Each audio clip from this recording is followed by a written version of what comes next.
भारत के पास से कोहिनूर हीरा ब्रिटेन की महारानी के ताज तक कैसे पहुंचा और समय समय पर चर्चा में आने वाले कोहिनूर में क्या खास है, आइए जानते हैं। बचपन में हम सभी ने कभी न कभी कोहिनूर हीरे के बारे में जरूर पढ़ा है और सुना भी है।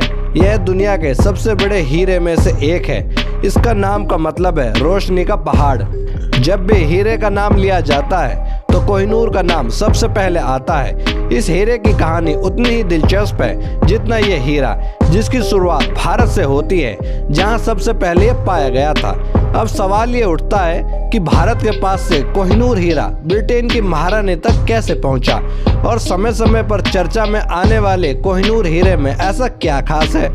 मुगलों से लेकर अंग्रेजों तक कोहिनूर जिसके हाथ लगा उसके लिए बदकिस्मती ही लेकर आया।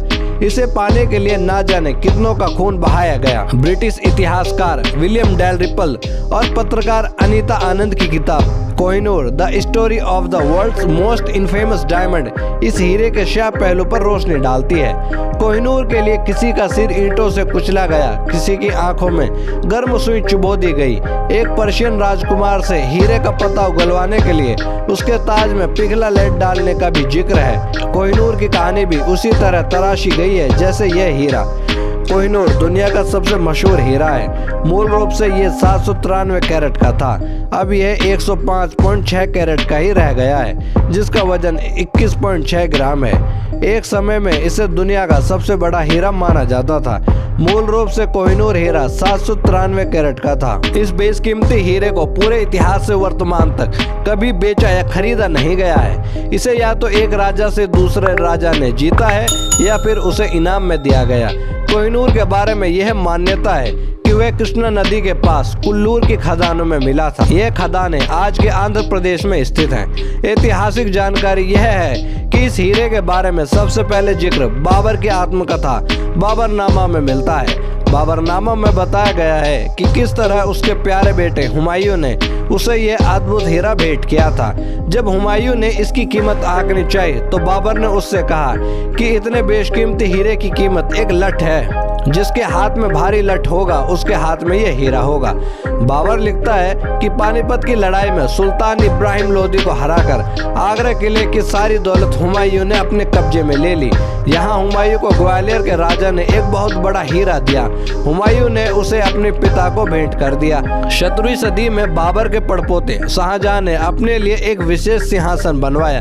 इस सिंहासन को बनाने में सैयद गिलानी नाम के शिल्पकार और उसके कारीगरों की टीम को तकरीबन 7 साल का समय लगा। इस सिंहासन में कई किलो सोना मढ़ा गया। इसे बहुत सारे जवाहरातों से सजाया गया। इस सिंहासन का नाम रखा गया तख्ते मुरस्सा। बाद में यह मयूर सिंहासन के नाम से जाना जाने लगा। बाबर के हीरे को भी इसमें मढ़ दिया गया। दुनिया भर के जोहरी इस सिंहासन को देखने आते थे। इनमें से एक था वेनिस शहर का हॉर्टेंसो बोर्जिया। बादशाह औरंगजेब ने हीरे की चमक बढ़ाने के लिए इसे बोर्जिया को दिया। बोर्जिया से काम के दौरान हीरे के टुकड़े टुकड़े हो गए। यह 793 कैरेट की जगह महज 186 कैरेट का रह गया। औरंगजेब ने बोर्जिया से 10,000 रुपए जुर्माने के रूप में वसूल किए। फिर 1739 में फारस के शाह नादिर ने दिल्ली पर कब्जा कर लिया। नादिर शाह के सिपाही पूरी दिल्ली में कत्लेआम कर रहे थे। इसे रोकने के एवज में मुगल सुल्तान मोहम्मद शाह ने उसे मुगल तोशखाने से कोई 2.5 लाख जवाहरात दिए। उनमें से यह हीरा भी था। कहा जाता है कि नादिर शाह ने ही इसे नाम दिया था कोहिनूर, यानी रोशनी का पहाड़। नादिर शाह की हत्या के बाद कोहिनूर अहमद शाह दुर्रानी के कब्जे में आ गया। अहमद शाह दुर्रानी का बेटा शाह शुजा जब सिखों की हिरासत में लाहौर जेल में था तो कहा जाता है कि सिख महाराज रणजीत सिंह ने उसके परिवार को तब तक भूखा प्यासा रखा जब तक कि शुजा ने कोहिनूर हीरा रणजीत सिंह के हवाले नहीं किया। सिखों को हराने पर कोहिनूर हीरा अंग्रेजी ईस्ट इंडिया कंपनी के हाथ लग गया। भारत का वायसराय डलहौजी इसे अपनी आस्तीन में सिलवा कर लंदन ले गया। वहाँ उसने कोहिनूर हीरे को कंपनी के डायरेक्टर्स को भेंट कर दिया। कंपनी के डायरेक्टर्स ने तय किया कि चूंकि हीरा अमूल्य था, इसका कंपनी के लिए कोई इस्तेमाल नहीं था, तो बेहतर यह रहेगा कि इसे रानी विक्टोरिया को भेंट कर दिया जाए। अन्यथा उन्होंने ऐसा ही किया और उस हीरे को रानी विक्टोरिया को भेंट कर दिया।